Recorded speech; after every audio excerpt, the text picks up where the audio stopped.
On today's episode, we discuss the housing market as related to hermit crabs, hear the evergreen take that free speech is only acceptable if it's sensible speech, compare the personal lives of Donald Trump and George Bush, look at New York City's desperate grab for attention, learn why gas prices actually aren't a big deal, and finally, analyze a whopper of a take that Hitler was a libertarian.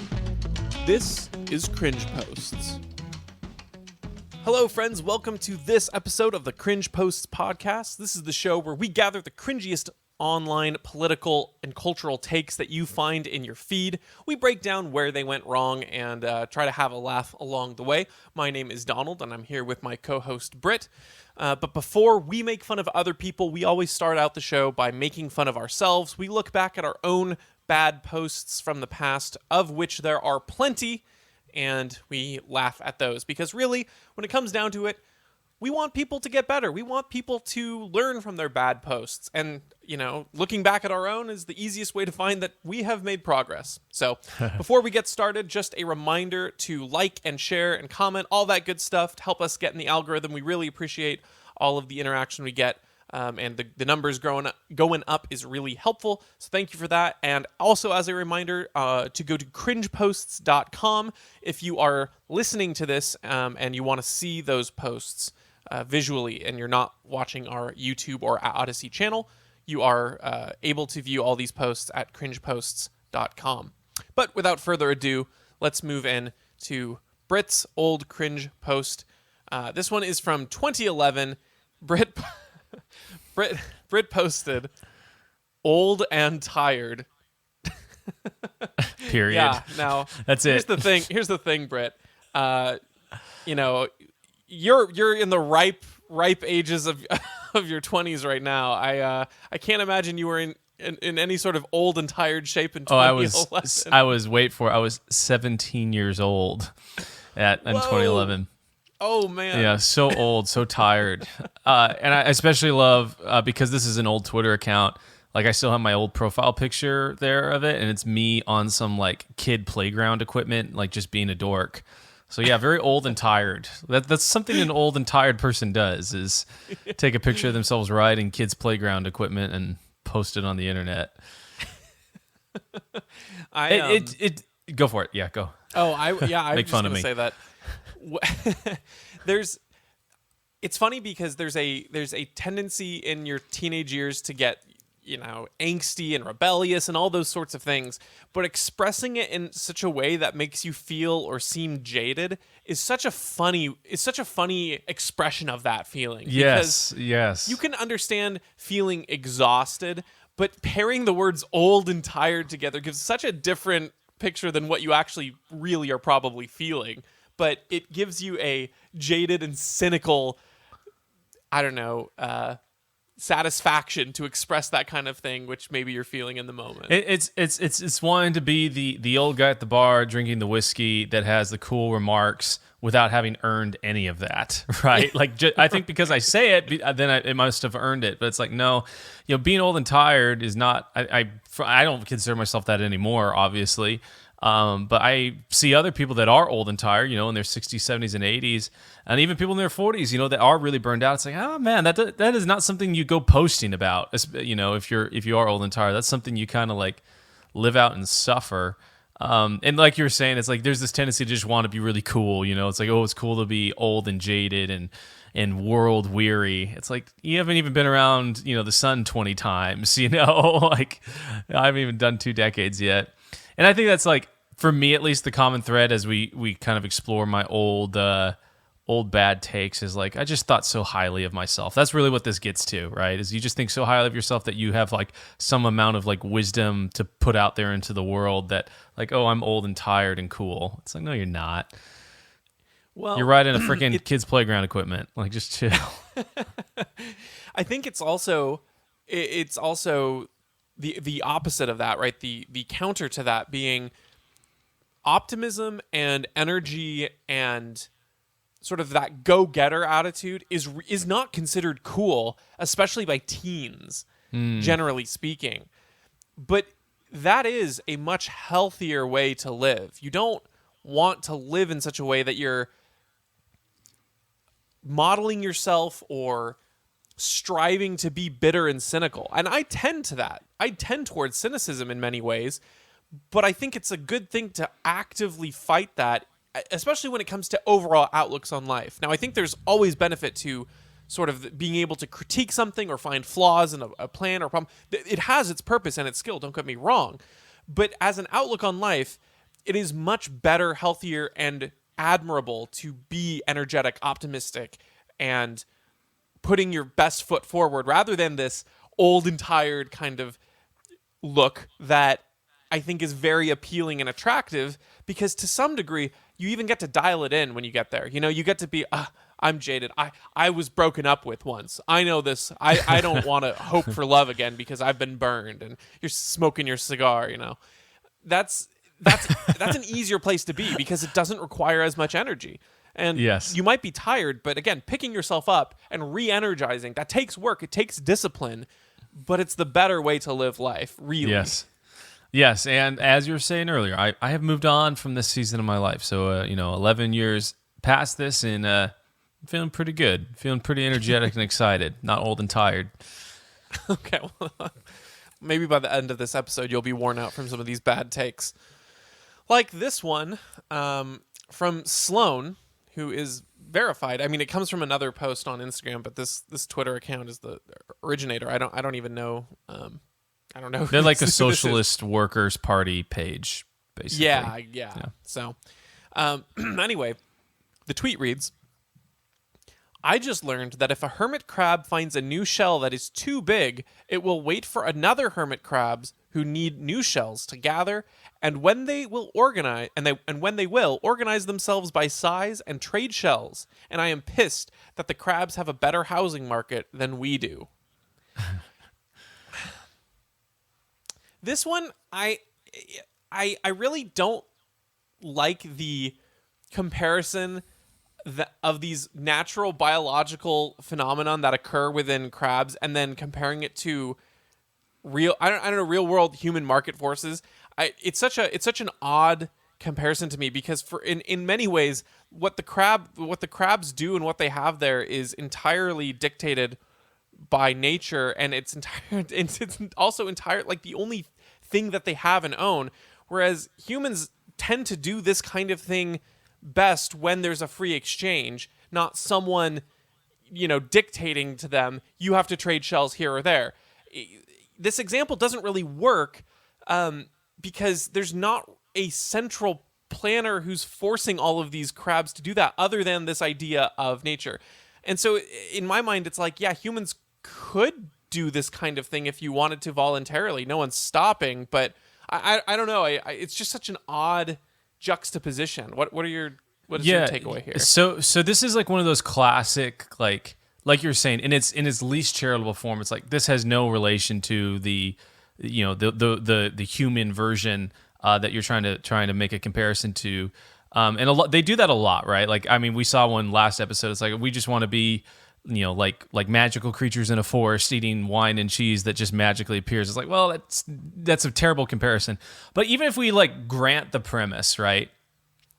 I almost would file this under accidentally based, because it's like, hey, you've got hermit crabs who have a keen awareness of what they need, right? You've got a crab that's like, hey, I'm in a shell that's too big. It's too big. I can't run around properly. I can't catch my prey or eat my food in an efficient way. So I want to swap this shell with another crab, and they're free to do so. And it's like, I wish we did have a housing market like that, right? Where I could determine that, I'm in a house that's too big, I'm paying too much for my mortgage, or I'm not bringing enough money, and I want to swap it with someone. And whoever's willing to pay for it, the pricing exchange is real and legit, and it's fair because it's based on what people actually will pay.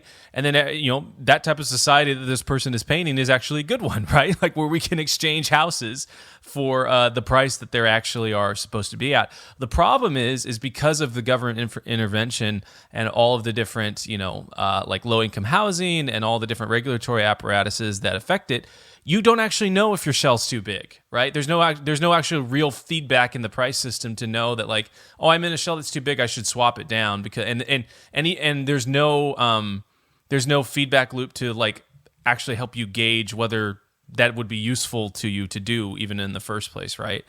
And so I almost fall under accidentally based in my mind, because it's like, yeah, I would like a housing market like that where we're free to trade our shells based on what we actually want and need, right? The problem is we don't actually have a society like that, and the society that this person would want to implement, right, which is, hey, we're going to have a housing market that forces people, if you're a family of 4, you only get a 1,500 square foot house or whatever it is. That type of housing market would not facilitate the same market that the hermit crabs have.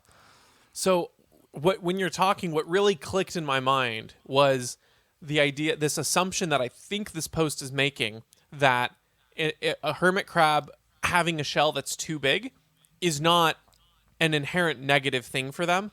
Like, they're equating the idea of, oh, you've got a really big shell. That's a really nice house. That's a really big house with lots of real estate.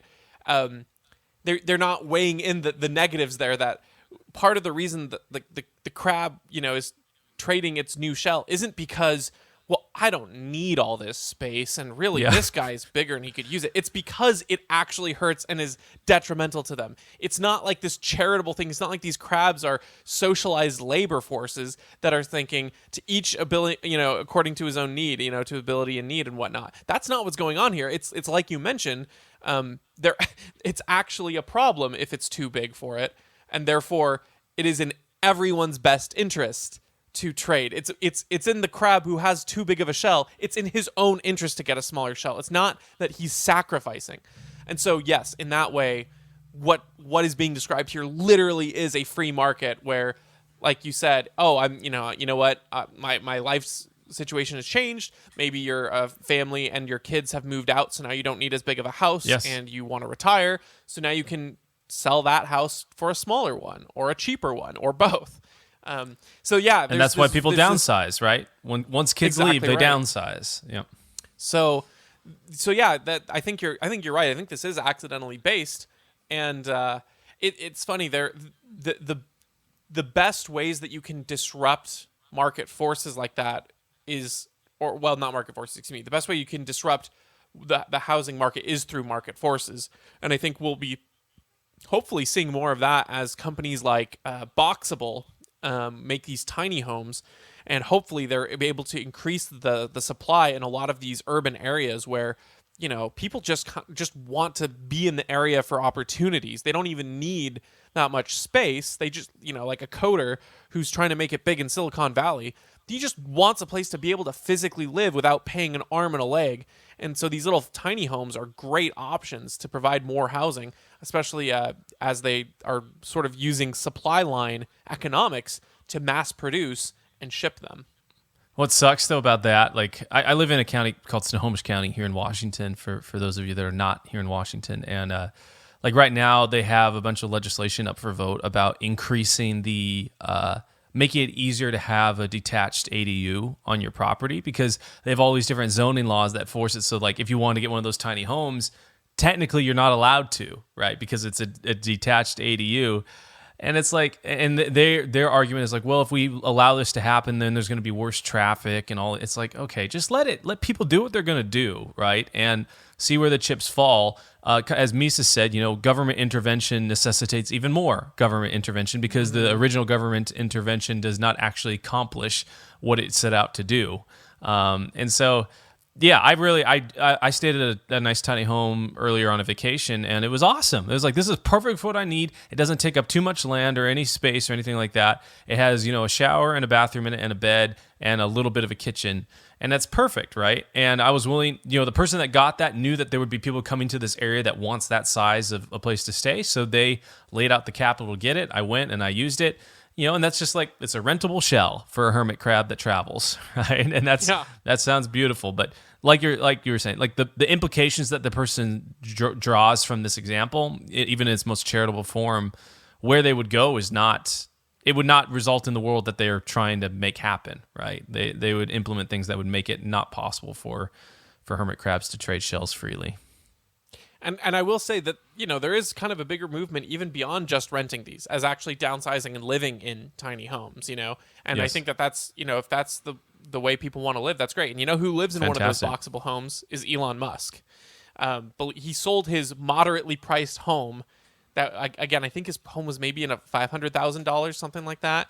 and he downsized to one of these things. At least it's That's speculated. dope. It's That's all awesome. but confirmed. So, which is great and cool. But speaking of Elon Musk, our next tweet doesn't come from him, but it replies to him because just announced today, after having purchased just under 10% of Twitter's stock, Elon Musk is being appointed to the board of Twitter, which is really just a delicious irony for all of the people who were naysaying on Twitter and saying that it was going downhill and there were no hope for free speech. Well, Elon Musk is very much of the opinion that it should be filled with free speech.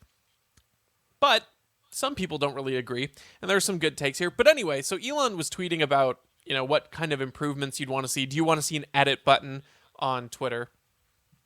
And this cringe post comes in, well, there's kind of two cringe posts here. They're replies to Justin Amash, former representative from Michigan, only libertarian member of the House at one point.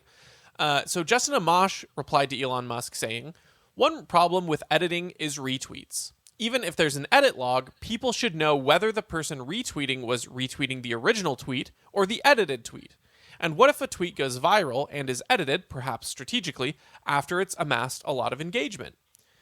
And there's a reply to this, which reads, "Oh, wait, I am so sorry. Is the Amash part of this, or are these replies just to Elon Musk?" No, they replied to Amash. Okay, so it is just a total non sequitur. Okay, so this person replies to that tweet saying, versus an edit button, would prefer free speech.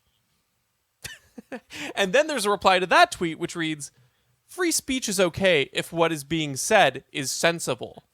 Which, of course, as we all know, is the entire purpose of guaranteeing free speech, is that free speech should be allowed for people who are only saying things that are sensible and respectable and approved by the official channels.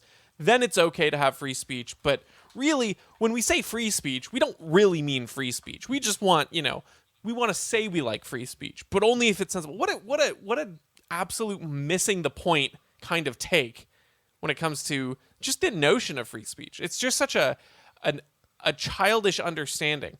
It makes me think of how people always say, "Well, you can't say fire in a crowded theater." One, yes, you can. It is actually legally protected free speech. Free speech includes that. Yes, it does. Two, that doesn't make it a good idea to do that, and any theater worth its salt would kick you out and prevent you from coming back if you did that kind of thing. So, no, it's this checkmate of free speech is only okay when it's being used in ways that I define as responsible it completely misses the point of the protection of free speech, considering Well, it's just speech I deem necessary at that point, right? Take rid of the free, and it's you've revealed the motivation. You talking is okay as long as I deem it sensible.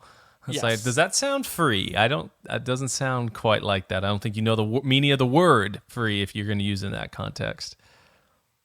Yeah, it's literally the person who makes this critique thinks that there is a standard that whatever is their objective measure, their measure of what is a good and acceptable speech, and that's just common sense. I think that's the overriding theme of most people who want limits on free speech is they don't fully grasp that they have a worldview and they have an epistemology. They have a way that they are understanding the world surrounding them, and it is necessarily biased and it is necessarily informed by other factors, meaning that you don't have a completely objective claim. What you think is common sense or what you think is objective understanding of good and wrong and stuff, that's not everyone's perspective. And so when you have a principle like free speech, the point is to guarantee that those different standards don't get dominated by someone who has a very controlled or narrow understanding of it, because everyone has that bias. There is no objective standard that we can at least obtain or ascertain as humans to figure that out. Yeah, I want to address this. So Rita Panahi, she's a right-wing, apparently boomer conservative columnist in Australia. but she's the one that wrote the, would prefer free speech. And, Justin Mosh is purely talking about the edit button feature that Elon Musk is addressing. And it's like, to me, that reply is so cringe because it's just a clear like, ooh, free speech is cool. Like, I'm going to make some snarky claim that I would prefer that. It's like, that doesn't even relate. Just answer the question, that he's taught, or engage with at least the heart of the post that he's originally doing. The folks that talk about like free speech, like let's even grant them like, because we come from a very principled standpoint of like, hey, even if we lose, right, or if society is worse off in some ways, it's not. But even if it is, we believe in the principle of liberty and freedom and free speech because we believe that's an inalienable right, and so we should protect that, even if it means we are personally worse off.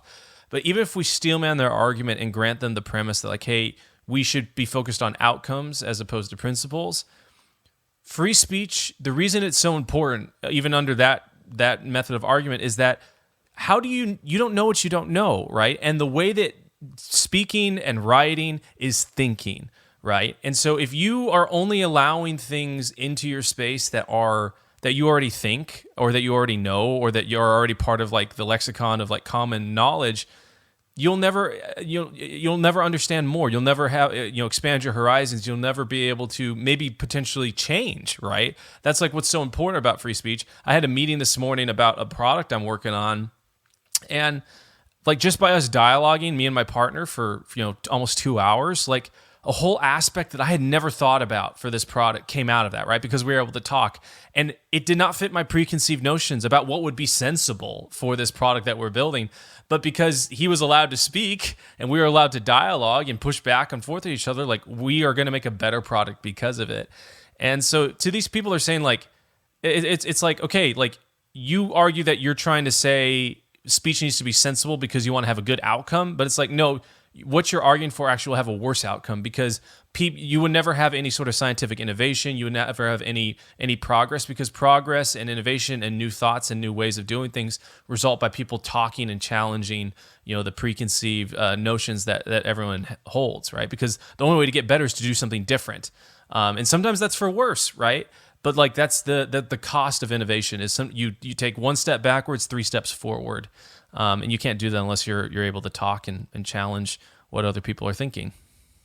Right, and when you talk and when you challenge, oftentimes the one idea that seemed that it was not sensible is exactly what becomes sensible. It becomes the truth. It becomes that better outcome, and I just think of things like in the 9/11 years, it was. I'm glad that we had the First Amendment because even though at the time I was really young. I bought into the whole you have to stay if you're not going to stand behind the troops, stand in front of them kind of a thing, And and if anyone dared question the narrative all the way up through Iraq, you were anti-patriotic, you hated America, you wanted the terrorists to win. And all of that sort of demonizing aside, it is still so important that the principle of free speech still existed then, so that there were dissenters and there were voices that were able to challenge the status quo. I mean, even think about how the principle of free speech, even when it wasn't legally applied to Edward Snowden, brought to light such an important thing. He revealed these truths that a lot of neocon or warhawk or America might types would say, oh, he revealed CIA or military secrets through unveiling this NSA branch, but he unveiled things that were so important, and it's like if we don't have a culture, let alone legal protections for freedom of speech, then you don't have people who feel empowered and able to shine a light on the bad things that our government does, because that's the most powerful institution that exists, the single monopoly on the use of the quote unquote legitimate use of force in our state. So all of the legal protections of free speech as well as the cultural idea of freedom of speech are both so important for these better outcomes as well as the principle. Because if you don't create a society where people one, feel it's okay to challenge the status quo, or two, feel protected, then you end up with people who either are going to be silent on things that they do know better about and they should speak up on, or you end up with people who never learn the alternative narratives. I mean, my whole worldview was completely shifted when we had a debate on whether or not bombing Japan was justified in World War II. I'd never heard the opposite opinion on that, and I was assigned in high school to debate that it was not justified. And I was like, where do you even start? And thank goodness I did, because that opened my eyes to so many arguments I'd never heard. I'm grateful for freedom of speech, and it's a good principle to have, and it shouldn't be limited by whatever one person thinks is or isn't sensible, because that's the point, is that what I thought was sensible at the time was that, of course, the U.S. was justified, and now I know that there were even if you don't totally agree with me that it was not justified, you can at least be aware and know that there are compelling arguments to say that it was not a justified action, and there was an alternate potential way. Yeah, I mean, how isn't that wild? Like we're taught that in school. Like even in my homeschool education, like in history class, like Hiroshima and Nagasaki, like that was what we had to do, And it's like, oh, did we like? It's crazy that they can brainwash you, and that we have been brainwashed into believing that tens of thousands, several 100,000 people being vaporized was like a necessary action, and it was good. Like that's what it's not even that it's like necessary. It's taught that it's like it was an heroic effort that we did to end the war, because somehow invading Japan would have been so much more worse, than dropping and not to mention all of the setup that FDR did specifically to bait them into attacking us at Pearl Harbor. I don't know if you've read that detailed account recently. Every time I read it, it just makes my blood boil. Infuriates me too. It's terrible. And the fact, and not even, it's like baited them in, and then also like left our soldiers like so vulnerable too, so that it was worse than it could have been. Yeah. Yes. Yeah. If you haven't read that account and you're confused, look, you have to look up there's this entire breakdown of all of the events preceding the bombing of Pearl Harbor, and how FDR specifically was aggravating Japan into essentially sending the bombers over to one of our bases. He left them exposed. He kept information. He didn't let the generals talk to each other. He didn't pass relevant info on. He positioned them to be out on patrols and unguarded during the times when he knew it would happen, and then sent a letter saying that any kind of aggravation would be a war, but he sent it in such a delayed way as to make sure it would arrive only after the scheduled bombing. So it was a total hack, totally insane. And I'm glad that freedom of speech lets me look up these things to know and to read and to dissent against popular opinion. Okay. Our next tweet here. Speaking of war. Speaking of war. Okay. This tweet reads, George Bush may have done horrible things as president, but he was a decent person, unlike Donald Trump. Can we agree on that? And they follow up with a second reply saying, both Donald Trump and George Bush were awful presidents, but Bush is the better person because he did not assault multiple women, incite an insurrection against the U.S., and commit multiple felonies. Commit multiple felonies, etc. Wow, there's a lot here. I think that the first thing I want to preface is that I think this is a really common sentiment, and we held the sentiment. Right. Yeah. Totally. And I don't want to like shame people who think this sort of unwittingly, because this is the dominant thought, but it is a really pernicious one. I think, and maybe this is just me, I think that at the very least sort of blindly cooperating with a regime that used unrelated events in order to invade a country and bomb civilians and murder people overseas, I think that is a much more morally reprehensible thing to do on a personal level than what they call inciting an insurrection against the U.S. and what they and they say multiple felonies, again, as if bombing brown kids overseas in the name of freedom that was a lie. If it's not legally categorized as a felony, well, then it's not a felony, so it's not that bad. Yeah, what always gets me about this is like, these are the same people like during the COVID stuff, and obviously this person's they have a number after their name, but I'm just gonna say their like handle. It's Biden voter so it's clear what they think, obviously, just by part of their tag.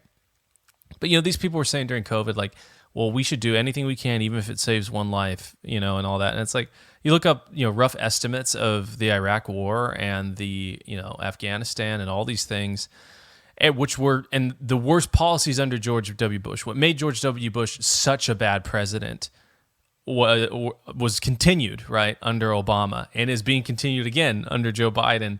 The only thing that made Trump a good president was that he didn't get us into any new wars. But if you look at like preliminary, like MIT estimates that in the Iraq War between 2003 and 2011, that we, somewhere between 800,000 to 1.3 million people died, including, Iraqi children and different nations and everyone being sent in there.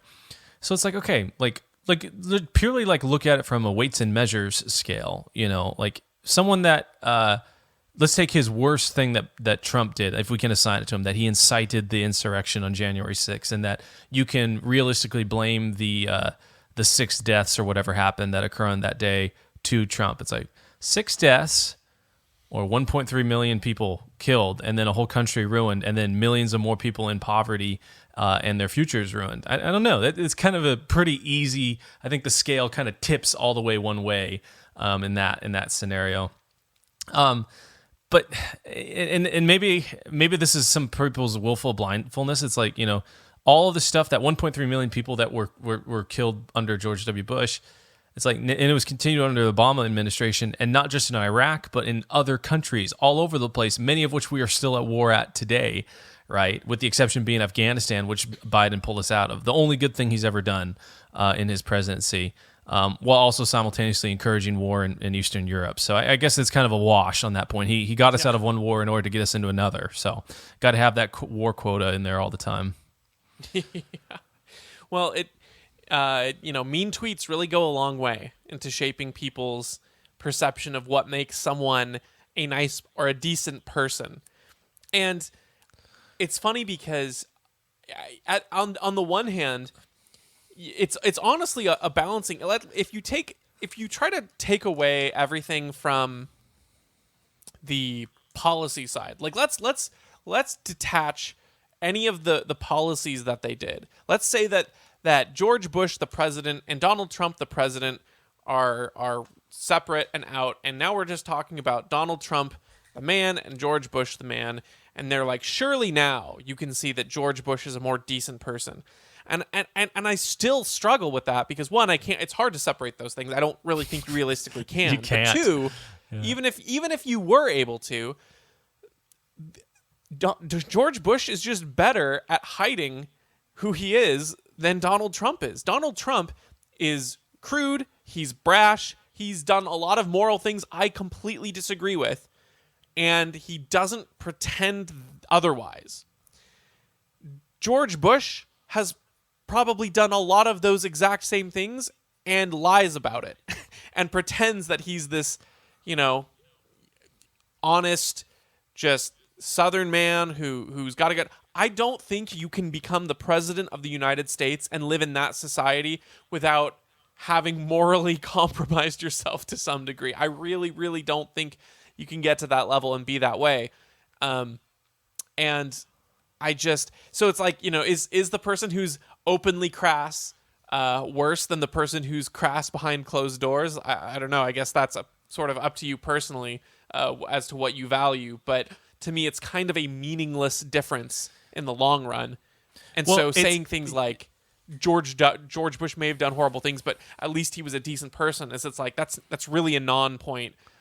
All of these presidents have pretty much been monsters on a personal level for the most part. Yes, it's to borrow their I all these lefty guys would say that snappy slogan that when someone shows you who they are, believe them.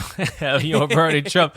I was like, okay, I'm okay with that. Let's do it. And it's like, okay, so let's look at who George Bush showed him to be. You look at who Obama showed us him to be, and now how Joe Biden is. It's like, oh yeah, they all suck, right? They're all terrible, awful people. And the only silver line about Trump is that it's kind of out there to see, right?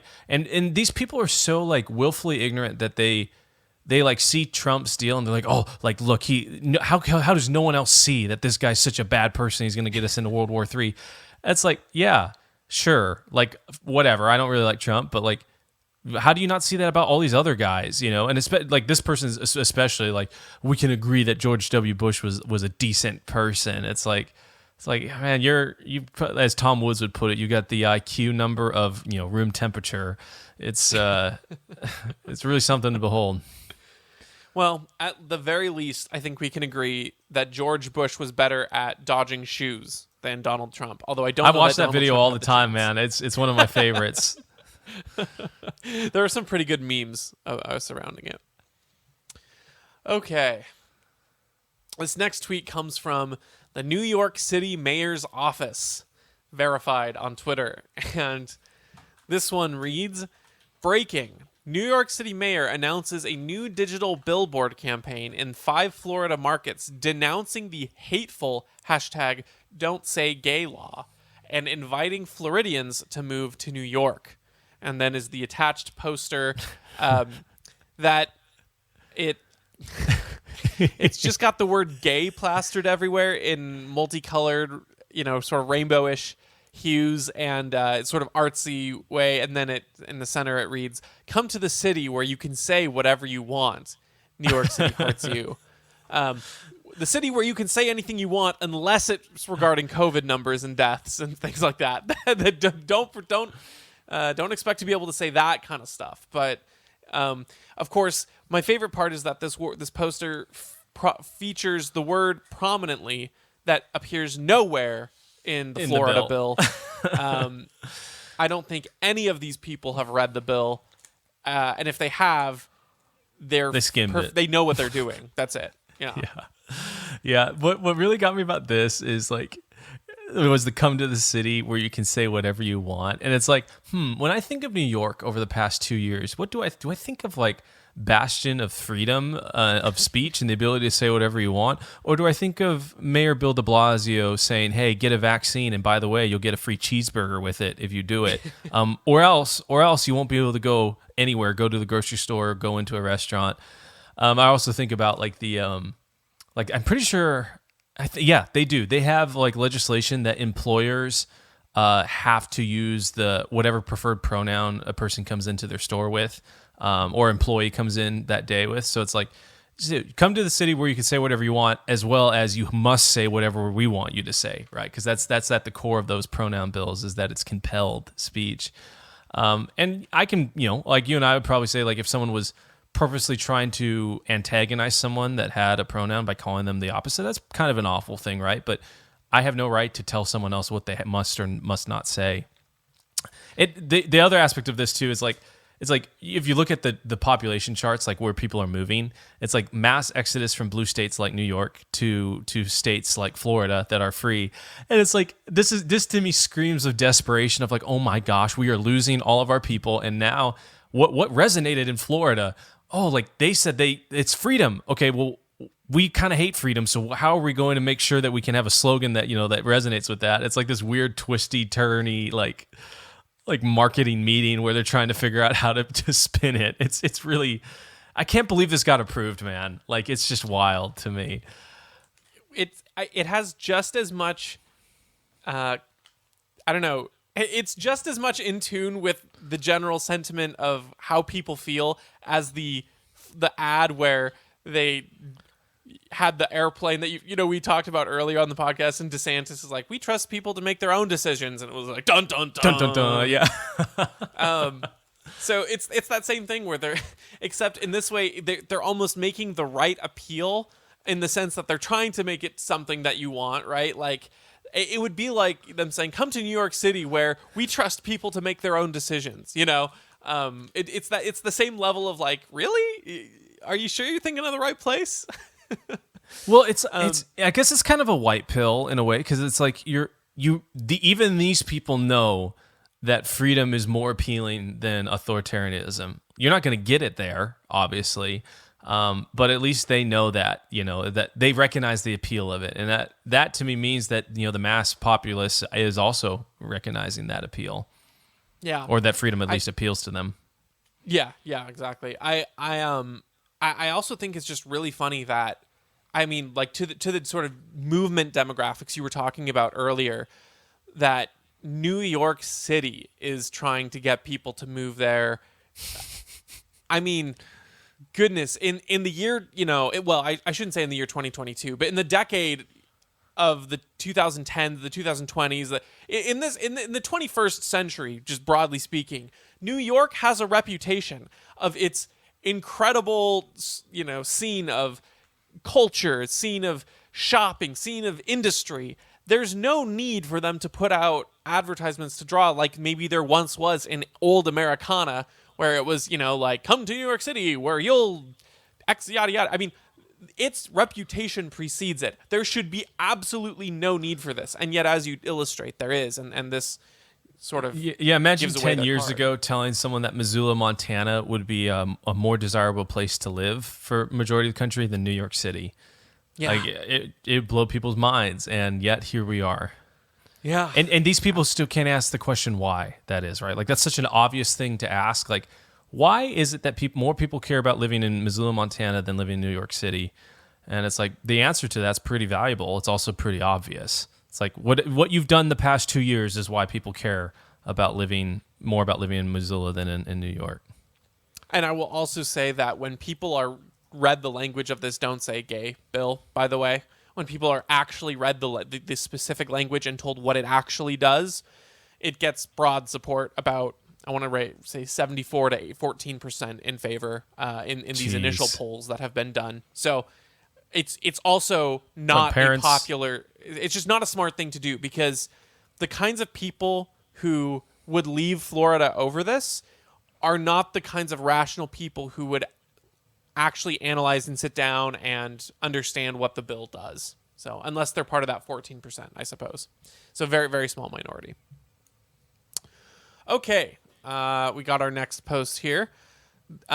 This one starts out reading, gas is up $1.50 a gallon compared to last year. Average tank is 12 gallons. People are acting like they're having an international crisis, finding an extra $18 every couple of weeks. And then there's a reply. Ask the single mother making $20K a year, trying to afford getting her kids to school on a day-to-day, not a millionaire, SMH. Right, fair, decent reply to that. If she had access to abortion, she'd be in a much better position. Ukrainian flag. The username has the Ukrainian flag in there. I'm really glad that this person has such a humanitarian heart for Ukraine, and then just casually suggests that a mother should have had an abortion when it comes to her kids. Holy cow. Like, look, again, let's set aside the whole abortion issue as a social topic, suggesting, even if this is a hypothetical, suggesting that a mother should have had abortions for her born children is gross, disgusting, and shows you a lack of value of human life. Could you imagine? Can you imagine? Yeah. Can you imagine telling that to anyone? Like them saying, "Oh my gosh, I'm putting my kids into." I'm taking them shopping for clothes, and it's so expensive now with the supply line increases. It's so expensive. Guess you should have had them killed before they were born. Like, whoa! Or even if you don't want to, I guess they should never have been born. Even that. Don't even evoke the kill word, right? Like that's such an awful thing to say. Yeah, like you got the single mother with her bags under her eyes and a crying baby in her arms and two kids that are malnourished and hungry in the grocery line, and she's struggling to pull out pennies from her purse, and you look at her and you say, "Man, would have been easier if you didn't have these kids." Yeah, it's just not. That's one. I mean, the first post is pretty bad itself. Like that is the which, by the way, also that person has a Ukrainian flag in their handle. That's kind of like I can tell. Man. I can tell you're not a thinking person if you've got that. It is the mark of room temperature IQ. But it's like I want to take that one on for a second because the other one is obviously awful. But the first one, they say people are acting like they're having an international crisis, finding an extra $18 every couple of weeks. It's like, okay, one, the person's point about like a person making $20K, that's $18 every couple of weeks an extra is a lot. That is a lot to come up with. But on top of that, it's like, do you not realize that like that affects everything in the economy, right? Like, what do you think the trucks run on that deliver your food? They run on fuel. What do you think the machines that process your food run on? They run on fuel. What do you think the electricity that is generated runs on? It runs on fuel. So it's like this person, it's like, if fuel prices rise 30% across the board, it's not just you're paying 30% more for fuel or you're not paying 80% more for fuel. You're potentially paying 80% more for all goods across the board. And this is represented, like my wife and I went to Costco, and we were looking at all the different products that were there, and we were remarking on how just a month and a half ago, most of these were 30-40% less than they were, the day we were shopping. And so we filled up half a cart and we paid $250 for like stuff that would have cost maybe $150, $160 and fed us for a month beforehand.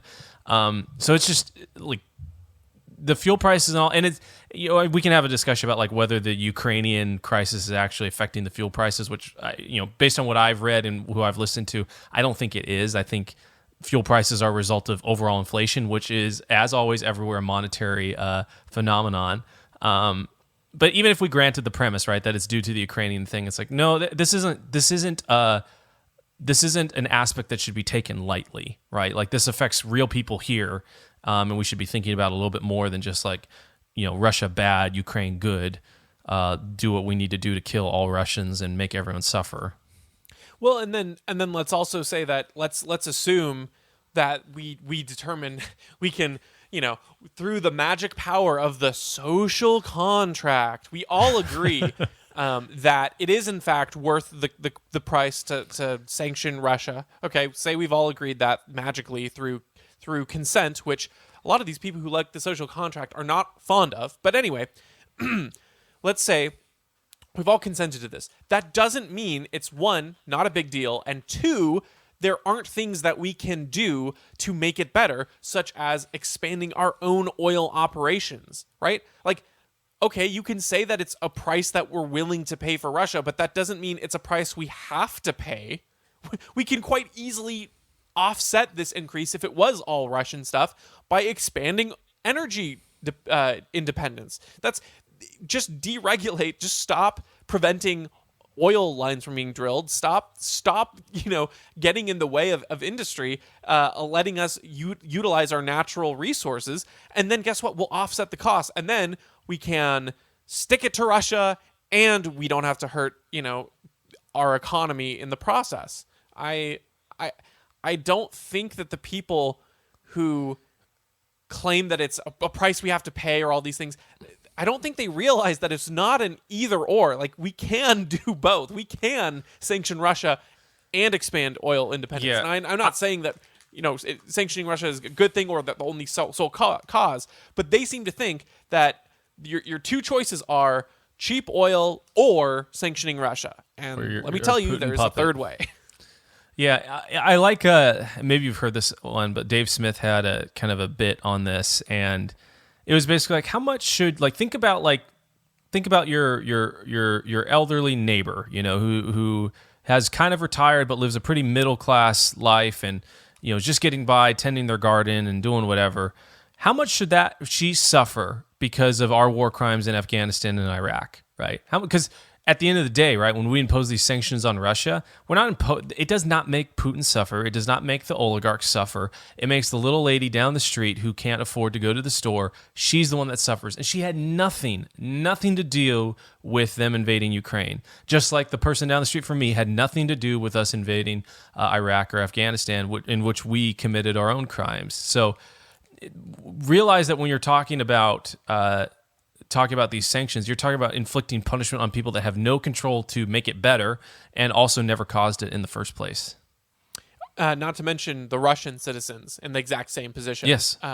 Who are subject to their government, its actions and sanctions, which I'm going to preview a post for next week, but it involves Airbnb in Russia. And there's a great deleted tweet that I do in fact have a screen capture of before it was deleted. So look forward to that about punishment. The last thing I will say on this before we move on is, again, I have to take another cheap shot at if she had access to abortion, she'd be in a better position. It just gives me unironic vibes of the joke from The Office when Michael Scott walks in and he wants to adopt a baby from Africa because he watches that TV special, and Pam's talking to him and she's like, Michael, that's a really long, hard process. I mean, it can take like up to 8 months before you even can get registered. And Michael goes, 8 months?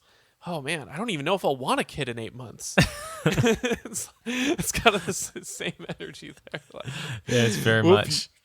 If things get hard, maybe you shouldn't have had the kids at all. Like that, no parent feels that way. And if you do, you're a bad parent. I'm sorry if I'm offending you. If you wish your kids were gone, you're a bad parent.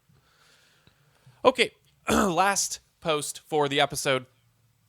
This one comes from verified Benjamin Norton. Oh boy. And this one reads, and it's in fake quotes here to start with.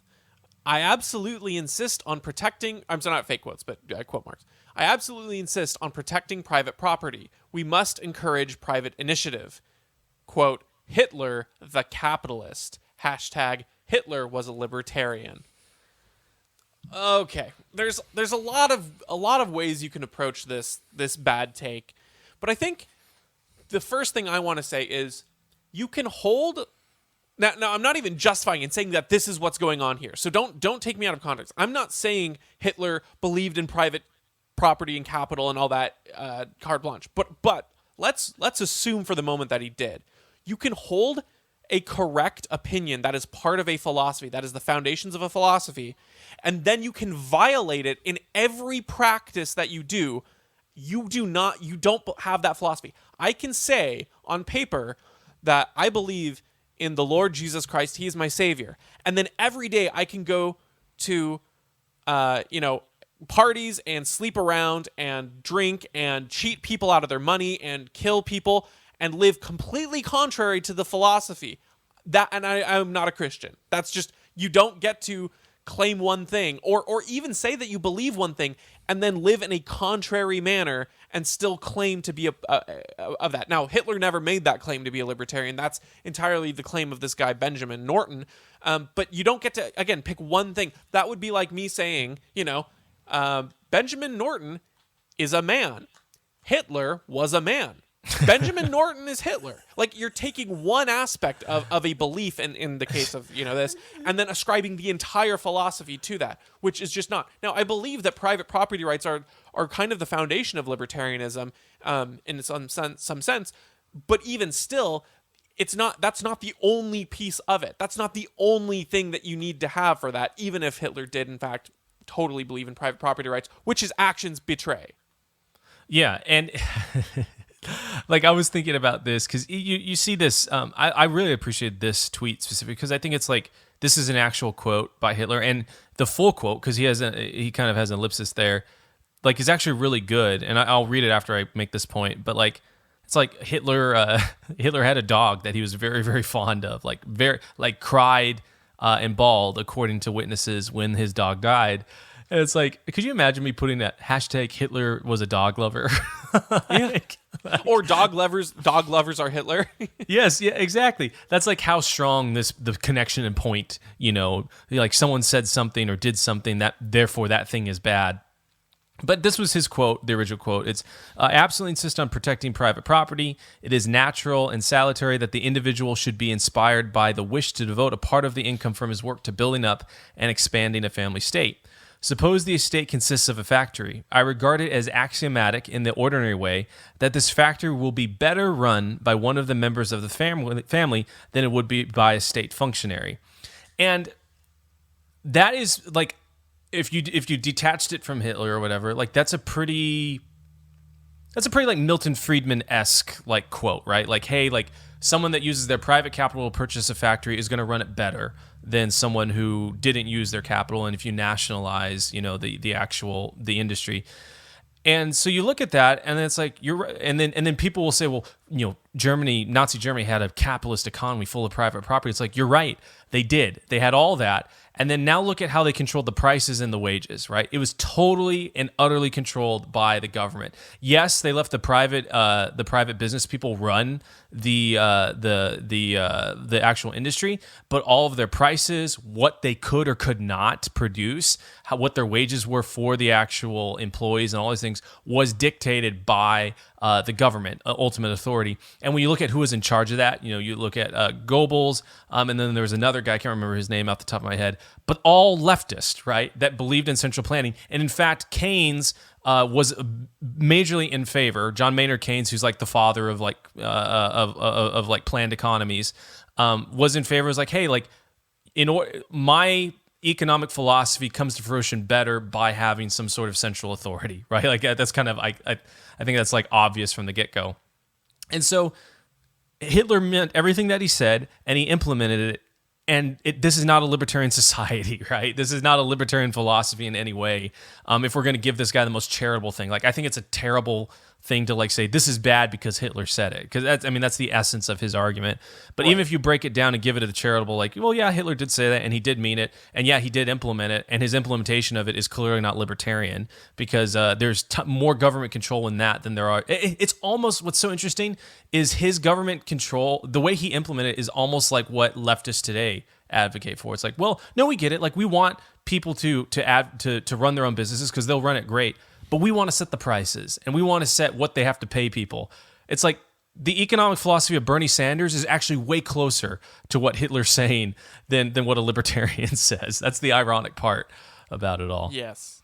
Well, and then let's look at the other aspects of his. So we found that he may say that he's in favor of these, capital, private ownership, and then in practice he doesn't live up to it. So what are his other, what are the other sort of tenets of libertarianism, the sort of the things that you identify with the philosophy? And you're like, okay, well, sovereignty of the individual, right? The idea that we're not collectivist, the idea that we are our own person with our own rights and our own claim to like private property.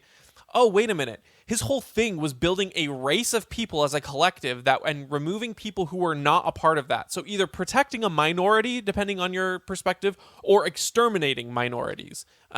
Kind of both, right? I guess protecting a plurality. But all of it has to do with group identity. All of it has to do with collectivism, and none of it has to do with the merit and of the individual. You could maybe make the claim, again, still would be premises in it, but you could make a better claim if Hitler had a regime in which he interviewed every person, and depending on what they could bring to society on their individual merits and abilities and talents, he then decided whether or not they should be gassed or executed. Now, that still wouldn't be libertarian, but it would at least be a closer branch to libertarian philosophy, meaning that each individual is their own value and their own worth, and stop in this collective thing. Okay, great. So that's obviously not. 2, no initiation of force unless it's used against you. Yeah, I think he kind of violated that one, both on an international level and an intranational level. So no, don't think he qualifies there.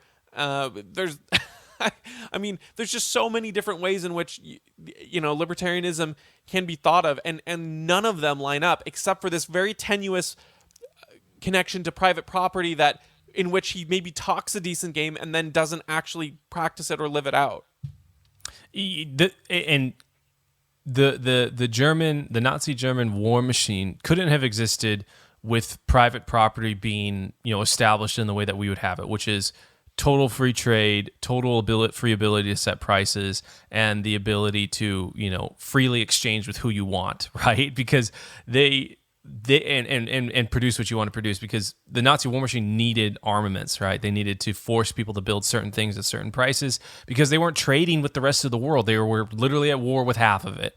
And so even the existence of the Nazi war machine disproves this guy's this guy's stance that like, oh, in a libertarian society, you would not have the ability to have the Nazi war machine because private property owners that want to continue to make profits, which is what a private property owner wants to do, doesn't like war because war destroys things. It doesn't build things, and it makes it harder to make money and grow things. Contrary to, another classic school thing like we learned that we got put out of the Depression, we raised ourselves out of it by getting into World War II. Like, what an absurd thing on its face. Like, oh, we're going to be better off by destroying things. We're going to have more by destroying things. It's like, nah, that's not how it works. It's not. If you look at just how the reality functions, you don't have more after you destroy things. Yeah, exactly right. Gosh, I mean, it's almost such a it's so basic and so wrong. You almost need to spend extra time thinking, like, what am I missing here? What, how do you get to that conclusion when he's so obvious? Now, there's the aspect where people like to use words and people and bad events and associate them with ideologies they don't like. Makes me think of the Marco Rubio saying, this is what happens when you teach Marxism in the schools on being required for a COVID test. And it was like, oh man, like that's such a bad, it's like saying everyone I don't like is Hitler, the children's booked argumentation, that meme. And that's what this is. And so, I don't like Hitler. I think Hitler had a statist ideology. I don't think Hitler had a communist ideology, for instance.